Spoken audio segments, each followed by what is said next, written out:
세상이 많이 각박하고 살기 힘든 일들이 많잖아요. 여러분, 그럴 때일수록 서로 격려가 더 필요한 줄 믿습니다.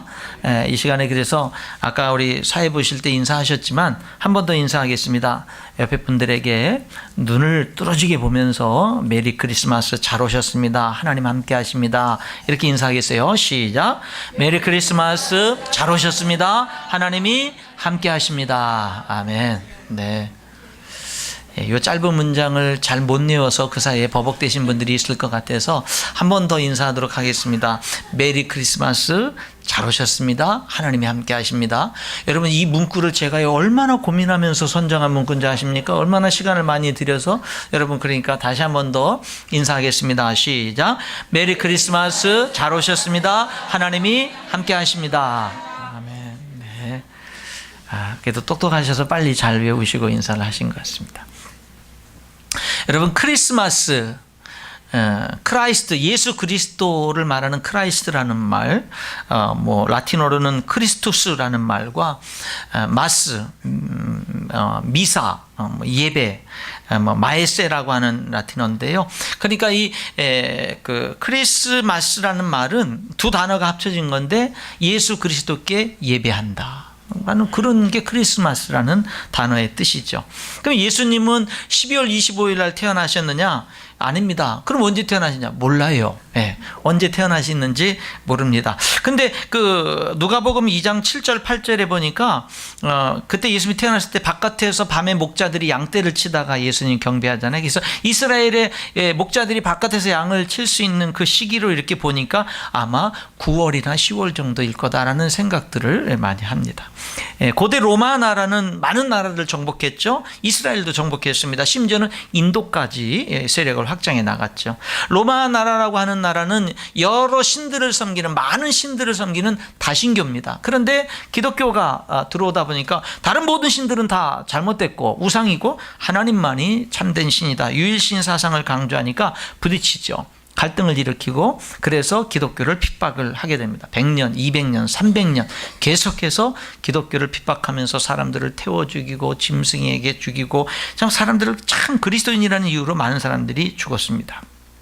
그러다가 AD 313년에 콘스탄틴 황제에 의해서 밀라노 칙령이라는 것이 선포되면서 기독교를 공식적으로 인정해 줍니다. 더 이상 핍박이 없게 됩니다. 그리고 392년에는 테오도시우스 황제가 다른 종교를 금하고 이제 오직 기독교를 사실상 로마의 국교로 확정짓게 됩니다. 이런 과정들 속에서 366년에 크리스마스 날짜를 12월 25일로 이제 정하게 되는 거죠.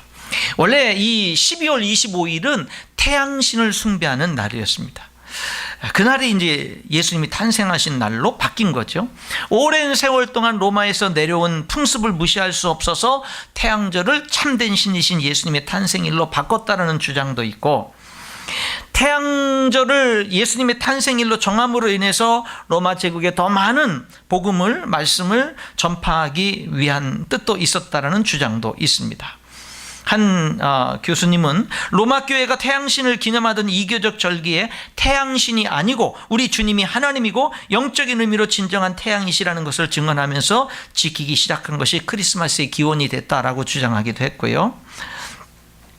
이전에 태양신에게 제사를 드리던 사람들이 그리스도를 믿고 난 후에는 더 이상 태양신에게 제사를 드리지 않고 자신들의 하나님이신 예수 그리스도께 경배하기 시작한 것이고, 그날이 크리스마스가 됐다라고 말합니다. 그러면은 성경은 어떻게 말하냐? 성경은 예수님이 태어나신 날짜를 말씀하지 않습니다. 그럼 성경은 예수님의 탄생과 관계돼서 무슨 말씀을 하시냐면 탄생의 의미에 대해서 얘기합니다.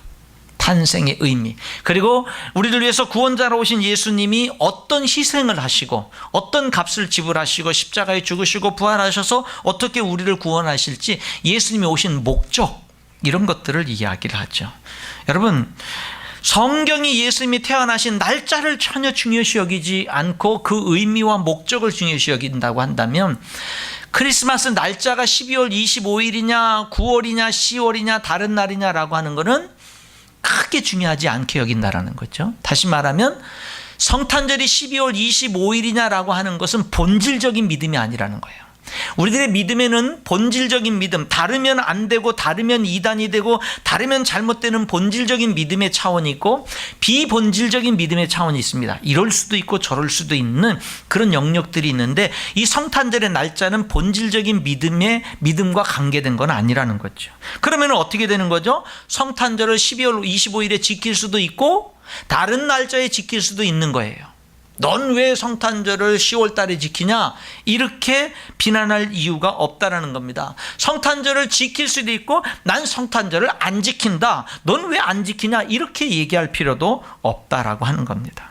여러분 이거 가지고 비난할 이유가 없다라는 거예요. 여러분 산타클로스는 어떻습니까? 산타클로스는 3세기경에 터키에서 성 니콜라스라는 사람이 태어났는데 아주 부잣집에서 태어납니다. 많은 재산을 물려받았죠. 근데 이 사람은 물려받은 재산으로요 계속 가난한 사람들을 도와주는 거예요. 쌀이 없는 집에 몰래 쌀을 사다가 그 문 앞에다 놓고, 근데 한두 번 도와준 것이 아니라 그 평생을 가난한 사람들을 도우면서 자기 재산을 쓴 거예요. 그 사람을 기념하면서 이제 평생 가난한 사람들에게 나눠주고 도우면서 살아간 이 니콜라스라는 사람을, 성 니콜라스라는 사람을 기념하는 그 기념 전통이 오늘날 산타클로스가 됐다라고 하는 거죠. 여러분 산타클로스가 성탄절의 진정한 주인인 예수님을 대신해서는 절대 안 됩니다. 그건 완전히 잘못된 거죠. 그러나 산타클로스를 무조건 반대하는 것도 문제가 있는 거예요. 그렇죠? 우리들이 예수님을 주인으로 모신 우리들이 이 산타클로스 이런 일들을 통해서 우리들도 이 산타클로스와 같은 그런 사람의 역할을 감당하는 게 바로 예수님이 우리에게 오신 목적이 아니냐. 그러니까 무조건 산타클로스는 무조건 잘못됐다. 이것도 본질적인 믿음이 아니기 때문에 어떤 문화하고 연관된 거기 때문에 이런 것들을 우리들이 좋은 기독교 문화로 발전시켜 나갈 수도 있는 것이고 그 문화가 예수님을 대적하는 문화가 될 수 있는데 우리들이 좋은 문화로 발전시켜 나가는 이런 것들이 필요하다는 거죠. 성탄절 트리, 이것도 게르만 민족의 풍습이 이제 예수님을 믿는 신앙과 결합돼서 크리스마스 트리를 장식하는 풍습이 생겨났다 그럽니다. 종교개혁자 마틴 루터는 성탄 전야에 숲속을 산책하다가 우연히 어두운 숲속에 환하게 빛나는 한 그루 나무를 발견했다고 합니다. 눈이 덮인 전나무에 정말로 달빛이 환하게 비쳐서 그의 눈에 띈 거죠. 그때 루터가 깨달았습니다. 우리 인간은 저 전나무와 같구나. 한 개인은 어둠 속에 천한 나무와 같은데 예수님의 빛을 받으면 주변까지도 아름답게 비출 수 있는 존재가 되는구나. 그래서 그 전나무를 가져다가 솜을 꾸미고 장식을 해가지고 자기가 깨달은 것을 사람들에게 전해 주었다고 그럽니다. 그런 일화가 있어요. 여러분 제가 성탄절의 날짜나 산타클로스나 추리나 이런 것들을 얘기했는데 이게 다 뭐라는 거예요? 문화적인 요소가 있고 비본질적인 거라는 거예요. 할 수 있고 안 할 수 있고, 이렇게 할 수 있고 저렇게 할 수 있고, 이거 갖고 피 터지게 싸울 이유 없다라는 겁니다. 이거 갖고 사람들을 실족하게 하고 비난하거나 저주하거나 정죄할 필요가 없다라는 겁니다. 중요한 거는요, 성경적인 의미를 살리는 것이 중요한 줄 믿습니다. 그게 중요한 거예요. 오늘 우리들은 이 시므온이라는 사람을 여기서 보게 되지요. 지난주 지지난주에서 오늘도 계속해서 이제 성탄절과 연관된 설교를 하는데, 특별히 누가복음 1장에 나타난 마리아의 찬양, 그리고 이어지는 이렇게 사가랴의 찬양, 그리고 오늘 2장에 나오는 시므온의 찬양, 이 세 사람의 공통점은 뭐냐면 그 시대가 영적으로 어두운 시대였고 사람들의 신앙이 타락했던 그런 시대여서 주변에 정말 하나님을 제대로 잘 섬기는 사람이 누가 있나 찾아봐도 쉽지 않은 그러한 시대인데도 불구하고 그런 시대 속에서 이 세 사람들의 공통점은 뭐죠? 하나님을 진실하게 섬겼다라는 거. 그 속에서 주변 사람들로 인해서 실망할 수도 있고 낙심할 수도 있고 좌절할 수도 있었지만 마리아는 하나님 앞에 정말로 정결하게 하나님을 잘 섬겼고, 사가랴도 그랬고 시몬도 그랬고, 주변 사람들의 영향을 받지 않고 진실한 믿음을 가지고 하나님을 경외하면서 하나님을 섬겼던 사람들이라는 공통점이 있고, 하나님은 그 사람들을 아셨고 그 사람들을 골라내셨고 그 사람들을 통해서 예수님이 이 땅에 오시는데 그 사람들을 사용하셨다라는 겁니다. 여러분 2018년도 오늘에는요, 여러분과 제가 하나님 앞에 깨어있는 삶을 살아갈 수 있기를 축원합니다. 악한 것을 본받지 말고 선한 것을 본받으라 그랬잖아요. 우리가 뭐를 본받아야 되죠? 정말 하나님을 경외하는 그런 모습들을 우리들이 본받아야 된다라고 하는 거죠. 그런데 차이점도 있습니다. 이 세 사람의 차이점. 마리아는요, 그 시대에 예수님이 이 땅에 오시는데 마리아가 깨어 있었던 하나님의 사람이었고 쓰임 받았는데, 그런데 마리아는 처녀인 자기 몸에 예수님이 잉태하셔서 자기 몸을 통해서 해산의 수고를 통해서 예수님이 나셨어요. 그러니까 예수님이 이 땅에 오시는데 마리아는 크게 쓰임 받았어요. 사가랴는요, 아기를 낳을 수 없는 그가 하나님의 기적으로 아기를 낳는데 그가 요한이죠. 그 요한은 예수님이 여자가 난 자 중에 최고 큰 자라고 말씀하셨고, 그 요한은 뭐예요? 예수님이 이 세상에 오셔서 하나님의 역사를 이루는데 그 길을 앞서가서 예비하는 역할을 하는 위대한 일을 한 사람이 요한입니다. 그러니까 이 마리아도 그렇고 사가랴도 그렇고요, 하나님 앞에 그 시대에 존귀하게 위대하게 쓰임받은 사람들이에요. 그런데 오늘 등장하는 이 시므온은 뭐 쓰임받은 게 없어요. 한 일이 없다고요. 이 사람이 한 일은, 제가 계속 일주일 내내 이 사람에 대해서 계속 살펴보고 생각을 하고 그러는데, 이 사람에게 특징적인 건 뭐냐면요, 어느 날 언제인지도 모르지만 성령이 임해서, 야, 이 땅에 네가 죽기 전에 이 구원자이신 메시아가 올 거야. 너는 죽기 전에 그분을 보고 죽게 될 거야. 이런 말씀을 들었어요. 그러니까 이 시므온은 그때부터 오직 구세주를 언제 만날까? 언제 뵐까? 오직 그것만 계속 기다린 거예요. 그런데 10년, 20년, 얼마가 시간이 흘러갔는지 모르지만 이제는 자기가 나이 많아서 이제는 죽음을 눈앞에 두고 있는 그 시점이 됐는데도 메시아는, 구원자는 보지 못하는 거예요. 근데 이 사람은 계속 기다리는 거예요. 계속 기다리는 거죠. 여기 26절에 주의 그리스도를 보기 전에는 죽지 아니하려는 성령의 지시를 받았고요. 그렇죠. 그리고 난 다음에 어느 날 나이 들어가서 이제 성령의 감동으로 성전에 들어갔을 때 마침 아기 예수님을 만납니다. 그리고는 29절에 그가 하는 말이, 30절에 뭐라 그러죠? 내 눈이 주의 구원을 드디어 봤습니다. 그리고는 29절에 주제여 이제는 말씀하신 대로 종을 평안히 놓아 주시는도다. 그러니까 뭐죠? 하나님, 내가 드디어 기다리고 기다렸는데 드디어 주의 구원을 받습니다. 이제는 저를 도와주시니 감사합니다. 내가 이 땅에서의 삶을 이제는 마무리할 수 있게 해주시니 감사합니다 라고 하는 거죠. 이 시몬이라는 사람은요, 뭔가 주님이 이 땅에 오시는데 뭔가 특별히 한 게 별로 없죠. 마리아는 본인의 몸을 통해서 하나님이 위대하게 예수님이 이 땅에 오시는데 사용했죠. 그 다음에 이 사가랴의 아들 요한은 예수님의 그 길을 앞서가서 예비하고 준비하는 일을 했죠. 시몬이 한 일은 뭐냐면 오신 그 예수님을 찬양하는 일을 하는 거예요. 찬양, 이분이 바로 그 구원자이십니다. 찬양하는 일을 하는 거죠. 여러분, 그러니까는요, 신앙생활 속에서 찬송이 중요한 거예요. 우리 예수님이 얼마나 위대하고 중요한 분이면 예수님을 찬양하는 그 일만으로도 오늘 이 성경은 가치 있게 여기고 있는 거예요. 여러분, 우리가 하나님을 위해서 뭔가 내 몸을 다 들여가지고 어떤 위대한 일을 이루는 것도 중요하지만 이 땅에 오신 예수님을 알아보고 그분이 나의 구원자요 우리의 구원자인 것을 알아보고 그분께 진정으로 감사하고 그분을 찬양하는 것. 이 예수님이 이제 정결 예식을 행하기 위해서 이 성전에 들어오셨을 때 아무도 그분을 몰라보지만 구원자를 계속 기다린 이 시므온은 그 예수님을 알아보고 그분을 찬양하지요. 이 시므온뿐만이 아닙니다. 그 36절부터 보면 안나라고 하는 이 분이 있는데, 이분이 시집을 갔는데 7년 만에 남편이 죽어요. 그리고 84세가 될 때까지 혼자 살아요. 그러니 거의 평생을 혼자 살았다고 해도 과언이 아니죠. 그런데 이 안나라고 하는 분은 뭐냐면요, 37절에 보니까 성전을 떠나지 않고 주야 밤낮으로 금식하며 기도함으로 섬겼다라는 거예요. 그러니까 이 여인은 뭐죠? 평생 삶이 성전에서 살았어요. 성전에서. 뭐 하면서? 금식하고 기도하고 금식하고 기도하고 금식하고 기도하고. 아마 자녀가 없었는지요. 하여간에 그냥 이 여인은 계속 성전에서 생활하는 거예요. 여러분, 이런 신앙이 정상적인 신앙이라고 생각하십니까?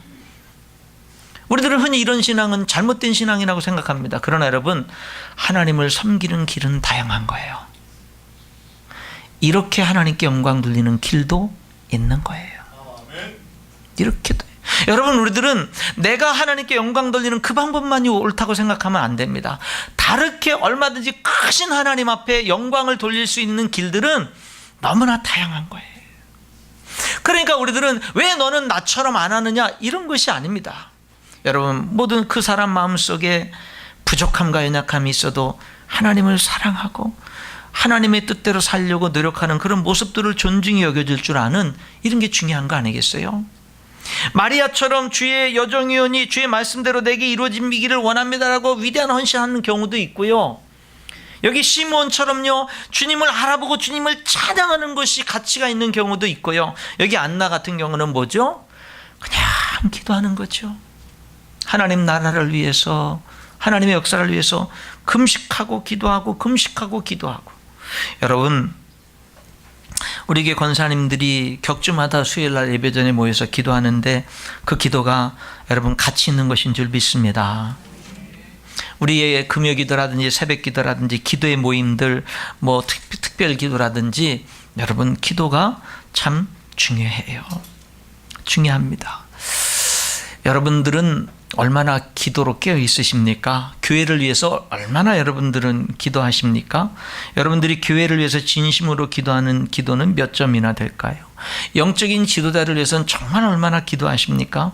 성도들을 위해서는 얼마나 기도하십니까? 하나님 나라를 위해서는 얼마나 기도합니까? 여러분, 우리가 기도할 수 있기를 축원합니다. 기도할 수 있기를. 기도는 우리로 하여금 하나님 앞에 깨어 있게 합니다.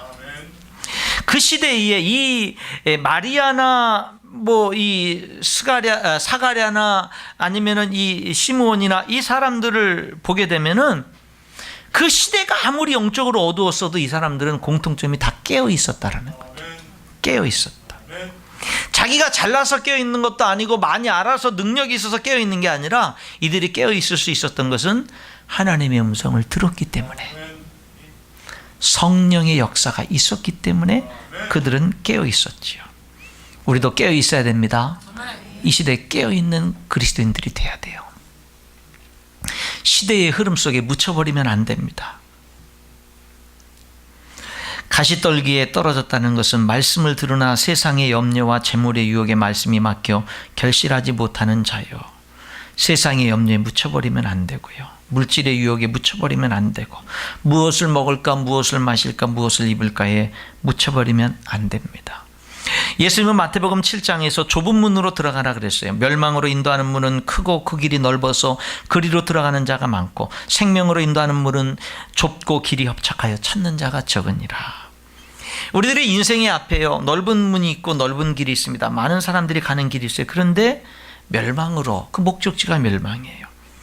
그런데 우리 인생에 좁은 문으로 들어가서 좁은 오솔길로 가는 그런 길도 있어요. 그런데 찾는 사람도 없어요. 사람도 가다 보면 홀로 걸어갈 때도 많고 없어요. 그런데 그 길이 생명의 길이라고 예수님이 말씀하시면서 넓은 길로 가지 말고 좁은 길로 가라, 그렇게 말씀하셨죠.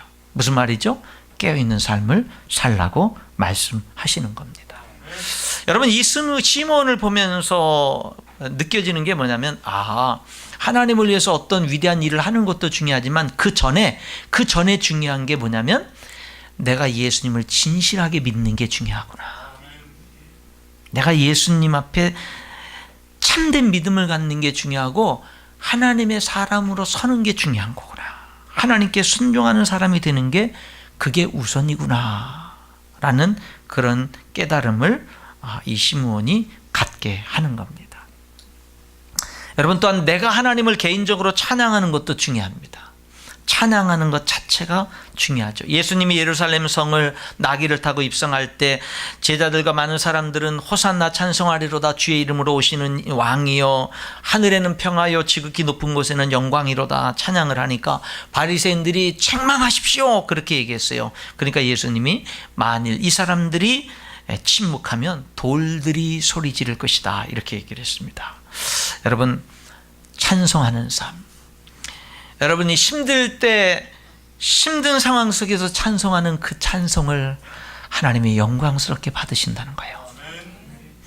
기쁠 때 기뻐서 찬양하는 그 찬양을 하나님이 기쁘게 받으신다라는 거예요. 여러분, 우리는 찬송하는 사람이 돼야 돼요. 찬송하는 사람이 돼야 돼요. 때로는 눈물을 흘리면서 찬송도 하고, 때로는 기뻐서 찬송도 하고, 뭐 때로는 특성을 하기도 하고, 뭐 다양하지만, 여러분, 이 시므온을 보니까 이 시므온은 기다리다가 만나서 찬양하며 영광 돌린 거, 그게 이 사람의 주된 삶의 기록인 것을 보게 되는 거죠.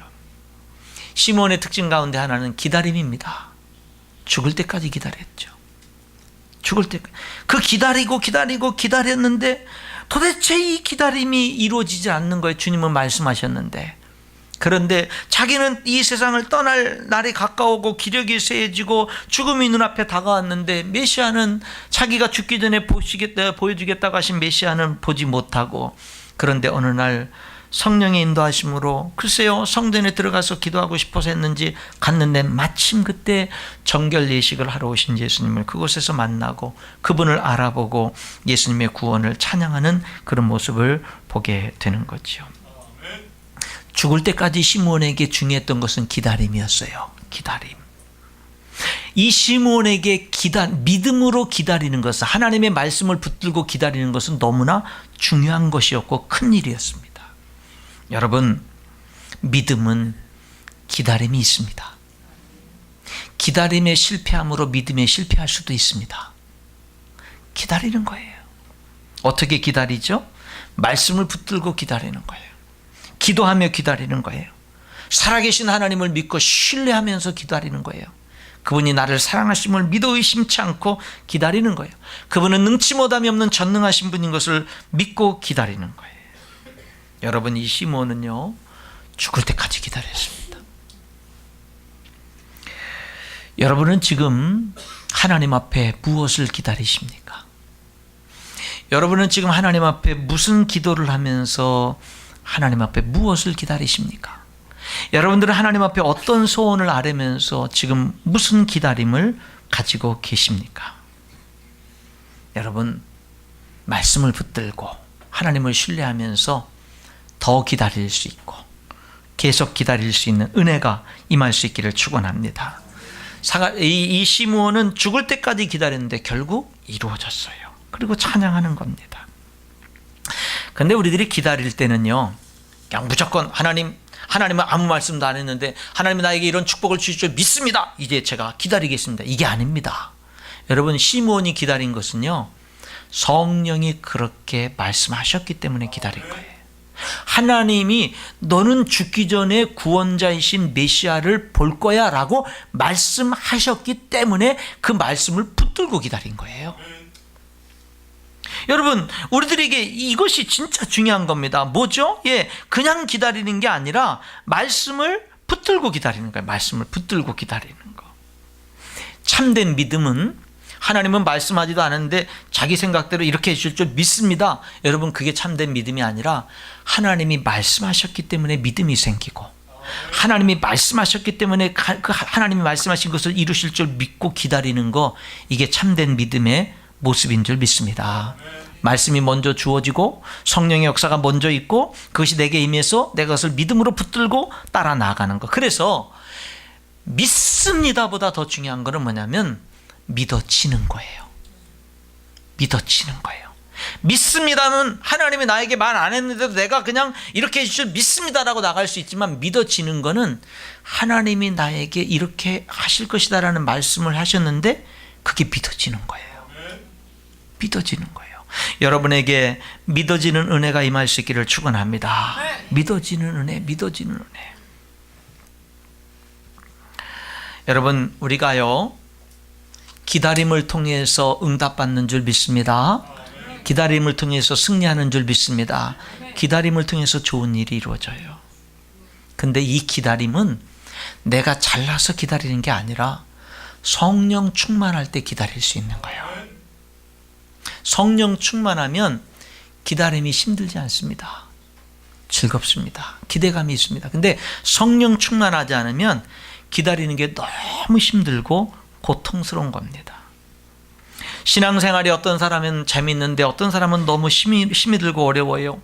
성령의 인도를 받는 사람에게는 신앙생활이 너무 쉽고 재미있는데 악한 것에 영향을 받으면 너무 어려워지고 힘들어집니다.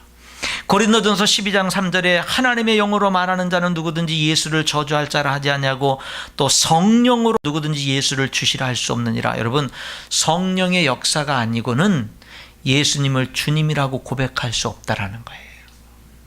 여러분, 예수님이 나의 주님이라고 고백하는 이 고백은요, 똑똑해서 하는 것도 아니고 미쳐서 하는 것도 아니고 바보라서 하는 것도 아니고 많이 배워서 하는 것도 아니고, 이것은 성령의 역사가 있기에 믿어지기에 하는 거예요. 그러므로 여러분들이 만약에 예수 그리스도를 나의 주님이라고 여러분들이 진심으로 마음에 믿어지고 고백된다면 여러분들은 정말 복된 사람들인 겁니다. 정말 복된 사람입니다. 여러분, 이 시므온이요, 예수님 그렇게 기다리던 예수님을 보면서 예수님에게서 무엇을 받느냐? 진정한 구원을 받습니다.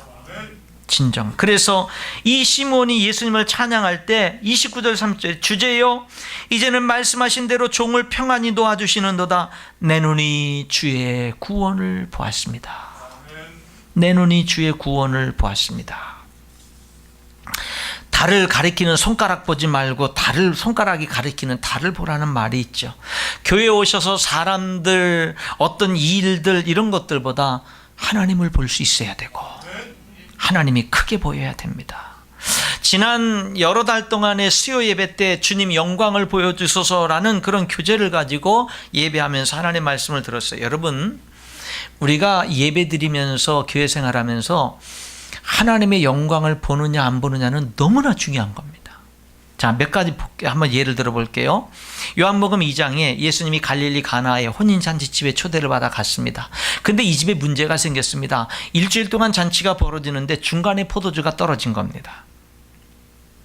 그래서 예수님의 어머니 마리아가 예수님께 와서 이 집에 포도주가 떨어져서 큰일 났다라고 이야기를 하고는 그 집의 하인들에게 이제 너희들에게 예수님이 무슨 말씀을 하시든지 그대로 순종하라고 얘기를 합니다.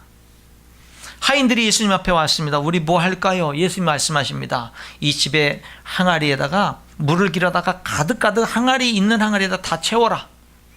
다 갖다 물을 채웠습니다.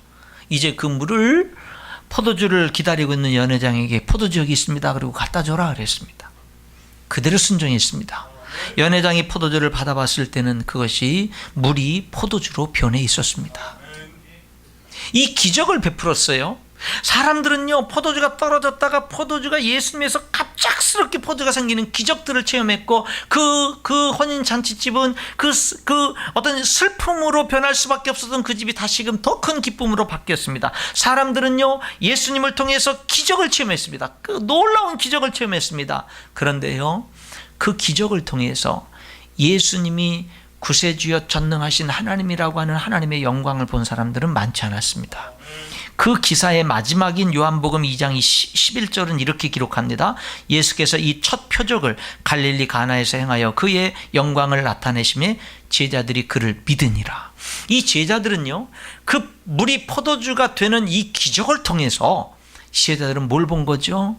제자들은요, 다른 많은 사람들은 물이 포도주로 된 그 포도주를 보면서 난리를 쳤고 기뻐했습니다마는 이 제자들은 그런 기적을 베푸신 예수 그리스도를 보면서 아, 이분이 바로 구세주구나 라는 사실을 알고 그것으로 인해서 기뻐하고 그것으로 인해서 영광을 돌린 거예요. 여러분, 어떤 사람이 돼야 되는 거죠? 여러분들이 교회에 와서 하나님을 알고 예수님을 아는 것, 이것이 중요한 것이지, 교회에 와서 사람들을 알고 시스템을 알고, 여러분, 이런 것들이 더 중요한 것은 아니라고 하는 것입니다. 10명의 나병 환자가 있었습니다. 예수님이 고쳐주셨습니다. 그들이 다 자기들이 제사장에게 달려가다가 나은 것을 보고는 이 9명은요, 나은 것을 보고는 얼마나 기뻤던지 그 사랑하는 가족들에게 다 달려갔습니다. 그러나 그 10명의 나병 환자 가운데 한 사람은 모든 발걸음을 멈추고, 얼마나 가족 식구들 떨어져서 함께 살 수 없었던 가족 식구들 얼마나 보고 싶었겠습니까? 얼마나 회복해야 될 것들이 많겠습니까? 얼마나 그 앞길에 중요한 일들이 많겠습니까? 그런데 그 모든 일들을 다 내려놓고 먼저 예수님 앞에 갑니다. 말씀 한마디로 나의 이 불치병을 고쳐주신 그분 앞에 나가서 주님, 당신이 나에게 이 위대한 일을 하셨네요 하면서 도대체 당신은 어떤 분이시기에 당신이 나에게 이런 일을 하셨네 하면서 주님 앞에 가서 무릎 꿇고 기도를 감사를 합니다. 그 앞에 엎드려서. 여러분, 다른 사람들은요 뭐만 본 줄 아세요? 내 불치병이 고쳐진 것만 보고 흥분해서 날뛰었습니다. 그러나 이 한 사람은요 그 병을 고쳐주신 주님을 보면서 영광을 드렸습니다. 차이점이 뭔지를 여러분 발견하세요. 우리들의 신앙생활이 어떤 신앙생활이 돼야 되는지를 우리들이 봐야 됩니다. 교회를 아무리 다녀도, 교회에서 아무리 어떤 직분을 가져도 주님의 영광을 보지 못한다면 그럼 여러분, 우리들이 어떻게 하나님께 영광을 돌릴 수가 있겠습니까? 십자가에 예수님이 못 박히실 때 우편 좌편 양쪽에 강도짓 하다가 함께 십자가에 못 박힌 강도 두 사람이 있었습니다. 그 중에 한 사람은 예수님이 십자가에 달려서 부르짖는 그 기도와 부르짖는 소리를 보고는요 하나님의 영광을 보았습니다. 한 사람은 예수님을 여전히 비난하고 여전히 공격했지만 또 한 사람은 예수님, 당신의 나라 임하실 때 나를 기억해 주세요. 마지막 죽는 그 순간에 예수님의 영광을 보고 예수님이 어떤 분인지를 알아봤던 이 한편의 강도는요 내가 오늘 나와 함께 낙원에 있으리라 영광스러운 축복을 누리게 된 겁니다. 누가 복을 받아요? 영광을 본 사람이. 어떤 영광? 세상적인 영광이 아니라 하나님의 영광을 본 사람이 여러분 정말로 복을 받는 것입니다. 이 시므온은요 아기 예수님을 보면서 그 아기의 모습 속에서 하나님의 구원을 보는 겁니다. 여러분, 오늘 예수님이 내 모든 죄를 용서해 주신, 십자가에 죽으신 것이 내 모든 죄를 지시고 죽으셔서 내 모든 죄를 용서해 주신 그 사실이 믿어진다면 정말 감사하시기 바랍니다. 뭐가 더 바랄 게 있겠어요? 뭐가 더 바랄 게 있겠어요? 감사하시기 바랍니다. 그리고 정말 그분을 나도 찬양하면서 살겠다는 이 시몬과 같은 결단이 여러분들에게 있을 수 있기를 축원합니다. 여기 31절에 예수님을 뭐라고 말합니까? 만민 앞에 예비하신 구원이다. 그 구원을 이루기 위해서 예수님은 큰 값을 치르셨는데 35절에 시므온은 어머니 마리아에게 이런 말을 합니다. 칼이 내 마음을 찌르듯 하리라. 예수님이 받으실 고난을 말씀하고 있는 겁니다. 여러분, 예수님은 여러분들을 구원하기 위해서, 저를 구원하기 위해서 큰 십자가의 값을 지불하시면서 생명을 내어주셨습니다. 그래서 그 예수님은 하나님이 나와 온 인류를 위해서 예비하신 구원자가 되셨습니다. 그래서 우리는 예수님을 믿어야 됩니다. 그리고 전해야 되는 것입니다. 여기 34절을 볼까요? 중간에 보면 이는 이스라엘 중 많은 사람을 패하거나 흥하게 하며 비방을 받는 표적이 되기 위하여 세움을 받았다. 예수님이 어떤 표적이요? 많은 사람을 패하거나 흥하게 하는 표적. 예수님으로 인해서 많은 사람들은 넘어질 수도 있고 일어설 수도 있습니다. 믿지 않는 사람들은 넘어지고 믿는 사람들은 일어설 것입니다. 여러분, 예수님은 우리 인생의 흥패의 갈림길이 되신다는 이야기예요. 왜 그렇죠? 예수님은 길이요 진리요 생명이기 때문에 그런 겁니다. 요한복음 14장 6절에 예수께서 이르시되 내가 곧 길이요 진리요 생명이니 나로 말미암지 않고는 아버지께로 올 자가 없느니라. 여러분, 우리 인생이 이 세상에서 그렇잖아요. 이 세상에서 젊었을 때 잘 나가고 남들보다 지혜롭고 총명하고 똑똑해서 남들보다 경쟁해서 내가 앞장서고 이기고 그래요. 그래서 내가 남들보다 정말 하나님께 받은 선천적인 은사들이 많아서 내가 가진 게 많고 받은 게 많아가지고 남들보다 더 풍요한 삶을 살았어요. 그래서 어떤 지도자적인 위치도 있었고 잘했어요. 그런데 여러분, 내가 나이가 들고 죽음을 눈앞에 둘 때는 그런 모든 것들이 다 지나가지 않습니까? 지나가지 않습니까? 그것이 얼마나 우리들에게 얼마나 오랫동안 얼마나 영원토록 영광이 됩니까? 여러분, 진정한 영광은요 예수 그리스도 안에 있는 겁니다. 예수 그리스도 안에 있는 거예요. 그래서 여기에 이 시므온이 이 어머니에게 예수님에 대해서 말을 할 때 뭐라면요, 많은 사람들은 이 예수 그리스도로 인해서 흥하고 패하는 일이 있을 것이다. 이 예수님이 기준이 된다라고 하는 겁니다. 여러분, 그 예수님은 여기 32절 내 눈이 주의 구원을 보았사니 이는 만민 앞에 예배하신 것이요. 그 다음에 32절에 이방을 비추는 빛이요 주의 백성 이스라엘의 영광이니이다. 예수님은요 우리의 빛이십니다. 우리의 어두운 앞길, 뭘 어떻게 될지 모르는 그런 앞길에 예수님은 빛이 되시고요, 예수님은 우리들의 삶의 진정한 영광이 되십니다. 예수님을 믿을수록, 예수님을 신뢰할수록, 예수님과 동행할수록 여러분 하나님의 영광이 우리의 삶에 충만하게 임하는 줄 믿습니다. 오늘 이 시몬처럼 내가 어떤 일들을 하기 전에 주님과의 개인적인 진실한 신앙을 중요하게 여기고, 그리고 믿음으로 하나님의 말씀을 붙들고 기다릴 줄 아는 삶을 살고, 내가 하나님을 찬양하고 예배하는 그 일이 너무 소중하다는 사실을 깨닫고, 그 예수님과 동행하는 삶이 우리들에게 진정한 인생의 빛이 되고 영광이 된다는 사실을 기억하면서 하나님의 영광을 예수님 안에서 보면서, 하나님의 구원을 예수님 안에서 보면서 달려나가는 저와 여러분이 될 수 있기를 주님의 이름으로 축원합니다. 기도하겠습니다.